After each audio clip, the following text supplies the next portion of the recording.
Algebraic function के maximum और minimum value को हम लोग निकालने के बारे में आज देखेंगे। हम सबसे पहले x का मैक्सिमम और मिनिमम वैल्यू क्या होगा उसके बारे में बात करते हैं। x का मैक्सिमम वैल्यू इन्फिनिटी और मिनिमम वैल्यू माइनस इन्फिनिटी हो सकता है। हम लोग मान लेते हैं कि let y equal to x के बराबर है और एक ग्राफ खींच करके हम लोग इसको और अच्छी तरह से प्रूफ करेंगे।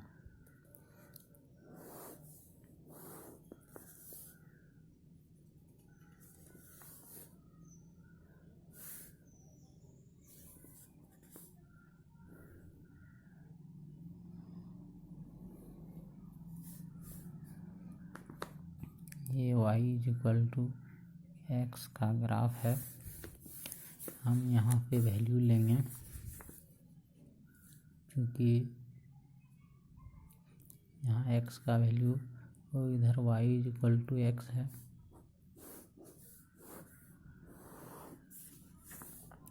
x इक्वल टू 0 तो y इक्वल टू ही 0, x इक्वल टू 1 तो y इक्वल टू भी 1, x इक्वल टू 2 तो y इक्वल टू भी 2, x इक्वल टू इन्फिनिटी तो y इक्वल टू भी इन्फिनिटी। उसी प्रकार से x इक्वल टू -1 तो y इक्वल टू भी -1, x इक्वल टू -2 तो y इक्वल टू भी -2 प्राप्त होगा। इसी प्रकार से x equal to minus infinity लेने पर y इक्वल टू भी माइनस इन्फिनिटी प्राप्त होगा। अब हम ग्राफ में इसको प्लॉट करते हैं। ये x डैश, ये x, ये y और ये y डैश है। x बराबर 0 पर y 0 प्राप्त होगा तो ये x 0 y 0 ये ओरिजिन पर हो गया। x इक्वल टू 1 लेने पर y इक्वल टू 1 मिलेगा, x इक्वल टू 2 लेने पर y इक्वल टू हमें 2 मिलेगा। उसी प्रकार से x इक्वल टू इन्फिनिटी लेने पर y इक्वल टू हमें इन्फिनिटी मिलेगा। और इधर माइनस x एक्सिस में x इक्वल टू -1 लेने पर y इक्वल टू -1 मिलेगा, x इक्वल टू -2 पे y का वैल्यू -2 और y equal to minus infinity लेने पर x equal to minus infinity लेने पर y इक्वल टू भी हमें माइनस इन्फिनिटी मिलेगा। तो हम x का वैल्यू माइनस इन्फिनिटी से प्लस इन्फिनिटी के बीच में रख रहे हैं तो y का वैल्यू भी माइनस इन्फिनिटी से प्लस इन्फिनिटी के बीच में आ रहा है। इसका मतलब ये हुआ x का जो वैल्यू है उसको हम लोग डोमेन कहते हैं और y में जो वैल्यू प्राप्त हो रहा है वो रेंज कहते हैं। रेंज जो है मिनिमम और मैक्सिमम वैल्यू होता है। तो इसका जो है हमें y का वैल्यू जो है माइनस इन्फिनिटी से प्लस इन्फिनिटी के बीच में प्राप्त हो रहा है और हम लोग y बराबर x माने हैं तो जहाँ पे y है उसकी जगह पे हम x रख देते हैं तो x का वैल्यू माइनस इन्फिनिटी से प्लस इन्फिनिटी के बीच में प्राप्त होता है। इसका मतलब ये हुआ कि x का मिनिमम वैल्यू माइनस इन्फिनिटी है और x का मैक्सिमम वैल्यू वो प्लस इन्फिनिटी है। इस प्रकार से हमें y का वैल्यू यानी x का वैल्यू जो है माइनस इन्फिनिटी से प्लस इन्फिनिटी का मिला। अब हम लेकिन एक्स स्क्वायर के केस में ये थोड़ा अलग होता है। ज़रा एक्स स्क्वायर के बारे में देखते हैं। एक्स स्क्वायर का मैक्सिमम और मिनिमम वैल्यू निकालते हैं क्योंकि ये मैक्सिमम और मिनिमम वैल्यू अलजेब्रिक फंक्शन प्राप्त करने के लिए ये एक बहुत महत्वपूर्ण है। सबसे पहले हम एक ग्राफ खींच लेते हैं एक्स स्क्वायर का।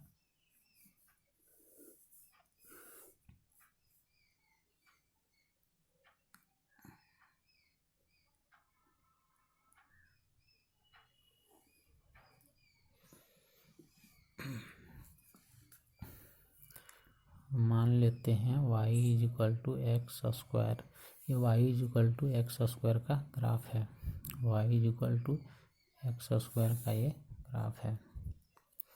हम लोग यहाँ पे x का वैल्यू लेंगे और इधर y is equal to x square का value.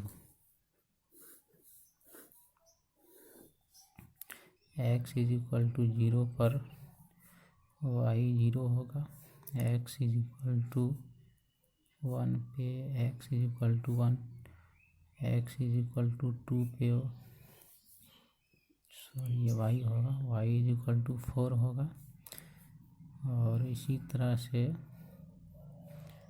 x is equal to infinity पे y is equal to infinity प्राप्त होगा। और x इज इक्वल टू -1 पे y इज इक्वल टू -1 का स्क्वायर 1 होगा। x इज इक्वल टू -2 पे y इज इक्वल टू -2 का स्क्वायर इज इक्वल टू 4 प्राप्त होगा। इसी प्रकार से x is equal to -infinity पे y is equal to -infinity का square is equal to infinity प्राप्त होगा। ये सभी वैल्यू ग्राफ में हम लोग पुट करेंगे।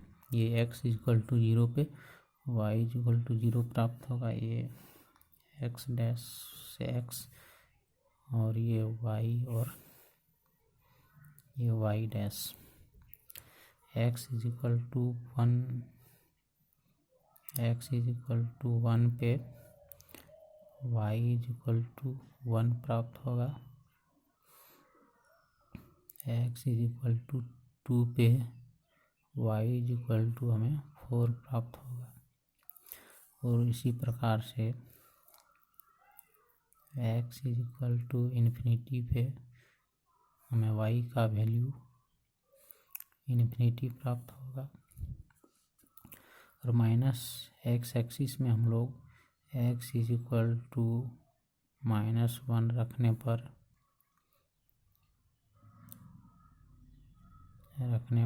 y का वैल्यू भी 1 ही होगा और x का वैल्यू -2 रखने पर भी y का वैल्यू 4 ही प्राप्त होगा। इसी प्रकार से x is equal to -infinity रखने पर